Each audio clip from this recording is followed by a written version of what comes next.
آہل کو کال ملائیں آپ، فارس نے چڑھتے ہوئے بولا۔ آہل جو اس وقت ڈرائیو کرتے ہوئے کچھ گنگنا بھی رہا تھا، رنگ ٹون کی آواز پر اس نے ہاتھ بڑھا کر دیکھا۔ بریرہ کی کال تھی۔ کال ریسیو کرتے ہی دوسرے جانب سے فارس کی آواز آئی، یار تمہاری بہن مجھے کوئی گلی کا آوارہ لڑکا سمجھ رہی ہے۔ فارس بریرہ کے چہرے پر نظریں مرکوز کرتے ہوئے بولا، تو لگتا ہی ایسا ہے۔ آہل کی ہنسی بے ساختہ تھی۔ اچھا یار سوری، بریرہ کو فون دو۔ آہل ہنسی کو کنٹرول کرتے ہوئے بولا، یہ لیں آپ کے محترم بھائی جان کا فون۔ فارس ایک ایک لفظ چبا کر بولا، ہیلو بریرہ۔ بریرہ آپ فارس کے ساتھ جائیں، میں نے اسی کو بھیجا ہے، ڈونٹ وری۔ آہل بریرہ کو تسلی دیتے ہوئے بولا، جی بھائی۔ بریرہ شرمندگی سے کہتی ہوئی بولی، چلیں جی۔ فارس نے ہاں میں گردن ہلائی۔ چلیں آپ کی منزل آ گئی ہے۔ آہل کو گاڑی روکتا ہوا بولا۔ مرش لمبی سانس کھینچتی گاڑی سے اتری اور جیسے ہی جانے کے لیے پیچھے کی اور مڑی، آہل کے الفاظ نے اس کے بڑھتے ہوئے قدم کو روک لیا۔ بندہ تھینکس ہی بولتا ہے۔ جی نہیں، مجھے نہیں لگتا اس کی کوئی ضرورت ہے۔ مرش نظر انداز کرتی آگے بڑھ گئی۔ واٹ اے ایٹیٹیوڈ، آہل مسکرا کر کہتا گاڑی آگے بڑھا گیا۔ مرش نے جیسے ہی گھر میں قدم رکھا، سامنے فائزہ بیگم صوفے پر بیٹھی نظر آئیں۔ یہ کوئی وقت ہے گھر آنے کا؟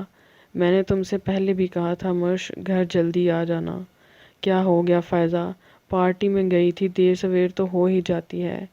جب جوان اولاد اس وقت گھر سے باہر رہے تو ماں باپ کی عزت سولی پر لٹکی ہوئی ہوتی ہے۔ فائزہ بیگم مرش کو دیکھتے ہوئے بولی۔ مرش آپ اپنے کمرے میں جائیں، سرفراز صاحب مرش کو حکم دیا۔ جی بابا۔ مرش اسی موقع کی تلاش میں تھی، دوڑتی ہوئی اپنے کمرے میں آئی۔ کپڑے چینج کرنے کے بعد خود کو میک اپ سے آزاد کرتے ہوئے اس کی نظر اپنے ہاتھوں پر گئی۔ اف، میرا بریسلٹ کہاں گیا؟ امی نے کتنے پیار سے بنوایا تھا۔ مرش پریشان سی ہوتی ہوئی خود سے بولی۔ گاڑی کو پورچ میں داخل کر کے آہل جیسے ہی گاڑی سے نیچے اترا، اچانک اس کی نظر سامنے کسی چمکتی شے پر پڑی۔ آہل نے ہاتھ بڑھا کر اس کو اپنے ہاتھوں میں لیا۔ خوبصورت نفیس سا بریسلٹ جس پر سفید موتی چار چاند لگا رہے تھے، یہ کس کا ہو سکتا ہے؟ آہل کی آنکھوں کے سامنے مرش کا سراپا لہرایا، تو محترمہ کا ہے۔ آہل مسکراتے ہوئے پینٹ کی جیب میں ڈال لیا۔ چابی ہاتھ میں لیے آہل سیڑھیاں عبور کرتا اپنے کمرے میں آ گیا۔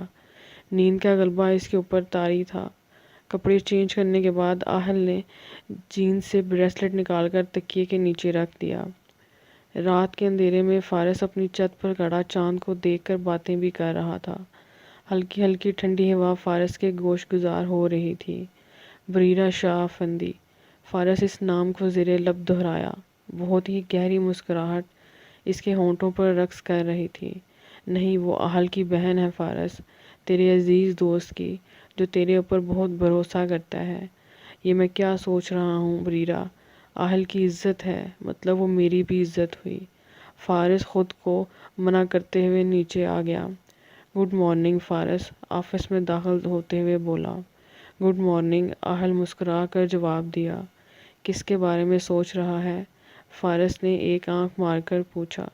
کسی کے بارے میں نہیں۔ آہل نے بھی مسکراتے پر اکتفا کیا۔ کہیں عشق وشق تو نہیں ہو گیا؟ فارس آہل کو عورتوں کی طرح جانچتے ہوئے بولا۔ اگر میں خاموش بیٹھ جاؤں تو تیرا دماغ کتنی تیزی سے چلنے لگتا ہے۔ بکواس بند کر یار، کیوں تجھے عشق نہیں ہو سکتا کیا؟ فارس کے اس سوال پر آہل کچھ سوچنے پر مجبور ہو گیا۔ ہو سکتا ہے، آہل اتنے پریقین لہجے میں کہہ رہا تھا مانو عشق کی وادی میں قدم رکھ چکا ہو۔ آہل جواب دیتا ہوا لیپ ٹاپ پر مصروف ہو گیا۔ یار کیسے ہو سکتا ہے؟ ویسے تجھے کس قسم کی لڑکی چاہیے، اپنے جیسی یا بالکل الگ؟ فارس اس وقت یوں سوال پر سوال کر رہا تھا گویا عشق سے ضروری کوئی کام ہی نہ ہو۔ یہ کیسا سوال ہے؟ آہل لیپ ٹاپ سے نظریں ہٹاتا ہوا بولا۔ یار سمپل سا سوال ہے، تجھے کس قسم کی لڑکی پسند ہے؟ ویسے جہاں تک مجھے معلوم ہے تیری پسند تو بالکل یونیک ہوگی۔ فارس بے چین سا ہو رہا تھا جواب کے لیے۔ بکواس بند کر، آہل فارس کو ڈپٹتے ہوئے بولا۔ یار بتا نا، فارس منہ پھلاتے ہوئے بولا۔ آہل کو نہ چاہتے ہوئے بھی جواب دینا پڑا، کیونکہ فارس کو ٹالنا آسان نہیں تھا۔ کم گو، وفادار، بدتمیزی کا نام و نشان نہ ہو، اور سب سے ضروری شوہر کے حکم کی تعمیل کرنے والی ہو۔ آہل اپنی بات مکمل کرتا پھر سے مصروف ہو گیا۔ فارس نے چند منٹوں تک کوئی جواب نہیں دیا۔ بہت بڑی ڈیمانڈ ہے تیری، دیکھتے ہیں کون سی پوری ہوتی ہے۔ وہ سب کی سب کیفے میں بیٹھی باتوں میں مصروف تھیں۔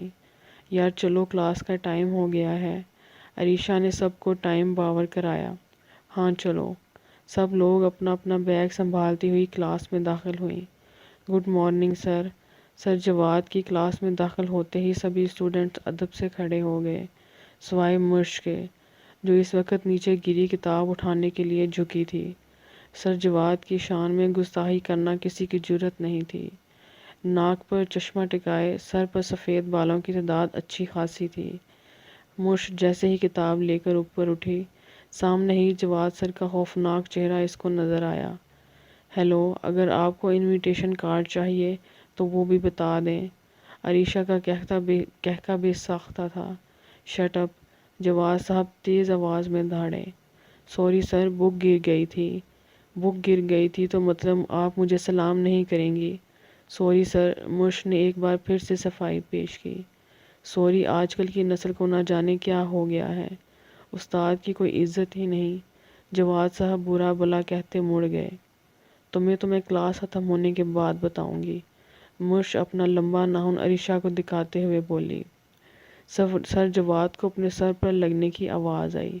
پہلی بار تو انہوں نے نظر انداز کیا، ایک بار پھر سے حملہ کیا گیا، اس بار تو بم کا پھوٹنا لازمی تھا۔ سر جواد نے خونخوار نظروں سے باری باری سب کو دیکھا۔ سمرا جس کے دانت اندر جانے کا نام نہیں لے رہے تھے۔ Stand up. جواد صاحب سمرا کو ہاتھ کے اشارے سے کھڑا ہونے کے لیے کہا۔ سمرا بیچاری نظروں سے اٹھتے ہوئے بولی، جی سر۔ بدتمیز، جواد صاحب غصے سے بولے۔ نو سر، یہ میں نے نہیں کیا، یہ تو۔ سمرا گردن مرش کی طرف موڑتے ہوئے بولی۔ مرش کے لمبے ناخن نے اسے چپ رہنے پر مجبور کر دیا۔ کس نے یہ گھٹیا حرکت کی ہے؟ جواد صاحب پوری کلاس میں نظر دوڑاتے ہوئے چلائے۔ عین نظروں کے سامنے مرش کا چہرہ نظر آیا، جو اپنی ہنسی دبانے کے لیے بمشکل محنت کر رہی تھی۔ اسٹینڈ اپ، جواد صاحب نے ایک بار پھر سے حکم صادر کیا۔ جی سر۔ مرش کی معصومیت بلا کی تھی۔ آپ نے یہ حرکت کی ہے؟ جواد صاحب چشمے کی نوک آنکھ پر رکھتے ہوئے بولے۔ سر، میں اپنی جان سے گزر جاؤں لیکن ایسی حرکت توبہ۔ ویسے سر ہوا کیا ہے؟ مرش کی اس ایکٹنگ پر پوری کلاس میں کھیکھی شروع ہو گئی۔ سر چلے، جو بھی ہوا ہوگا آپ نہ بتائیں، شاید اس میں آپ کی بے عزتی ہوگی۔ خیر کوئی نہیں سر، ہم کچھ بھی کرنے سے پہلے مر جانا پسند کریں گے۔ مرش کا چہرے سے یوں ظاہر ہو رہا تھا گویا اس سے زیادہ معصوم لڑکی اس دنیا میں ہے ہی نہیں۔ شٹ اپ بدتمیزو، جواد صاحب غصے سے کہتے کلاس سے چلے گئے۔ سر جواد کی کلاس سے جاتے ہی پورا کلاس کہکا لگا کے گونج اٹھا۔ ایک ایک کر کے سب نے مرش کی تعریف کی۔ شکریہ شکریہ۔ مرش داد قبول کرنے میں مگن تھی۔ کچھ دیر بعد سمرا، عریشہ، بریرہ اور مرش کالج کی گھاس پر بیٹھی باتوں کرنے میں مصروف تھیں۔ Listen to me. بریرہ کی آواز پر سب کی زبان کو بریک لگ گیا۔ پرسوں میری پیرنٹس کی اینیورسری ہے، میں چاہتی ہوں تم سب لوگ آؤ، مجھے بہت خوشی ہوگی۔ بریرہ ایک ایک کو کارڈ پکڑاتی ہوئی بولی۔ اچھا، واقعی واہ، بہت مزہ آنے والا ہے۔ عریشہ کی خوشی دیکھنے لائق تھی۔ اسی بہانے تمہارے خڑوس بھائی سے بھی ملاقات ہو جائے گی، جبکہ انہیں معلوم تھا وہ اس خڑوس بندے سے پہلے ہی مل چکی ہے، لیکن بریرہ کے بھائی کے حوالے سے نہیں، مرش کے دشمن کے حوالے سے۔ سمرا بریرہ کو آنکھ مارتی ہوئی بولی۔ کیوں، ہم اس کے بھائی سے ملنے جائیں گے کیا؟ مرش چڑھتے ہوئے بولی۔ مذاق تھا یار، سمرا نے ہنستے ہوئے صفائی دی۔ بریرہ، تمہارے خڑوس بھائی کی گاڑی آ گئی۔ عریشہ نے بریرہ کو گاڑی آنے کی اطلاع دی۔ تم خواہ میرے بھائی کو خڑوس کہہ رہی ہو۔ بریرہ بیگ سنبھالتی ایک ایک کر کے سب سے گلے ملتی، گیٹ عبور کرتی گاڑی میں آ کر بیٹھ گئی۔ اسی دوران سب کی بھی گاڑی آ چکی تھی۔ آج ہماری بیٹی کا دن کیسا گزرا؟ بہت خوش لگ رہی ہیں آپ، جاوید صاحب بریرہ کو کافی کا مگ پکڑاتے ہوئے بولے۔ مریم بیگم نے بھی مسکرا کر بریرہ کو دیکھا۔ آپ کو پتہ ہے بابا، میری فرینڈز اتنی اچھی ہیں، میں بتا نہیں سکتی۔ ہماری کلاس کی سب سے چنچل لڑکی مرش ہے۔ بریرہ صوفے کی ایک سائڈ پر بیٹھ کر جاوید شاہ افندی، مریم شاہ افندی کو مرش نامہ قصہ سنا رہی تھی۔ آہل ٹیبل پر اپنا گرم بھاپ اٹھاتی چائے کو گھمانے لگا، لیکن اس کا پورا دھیان بریرہ کی جانب تھا۔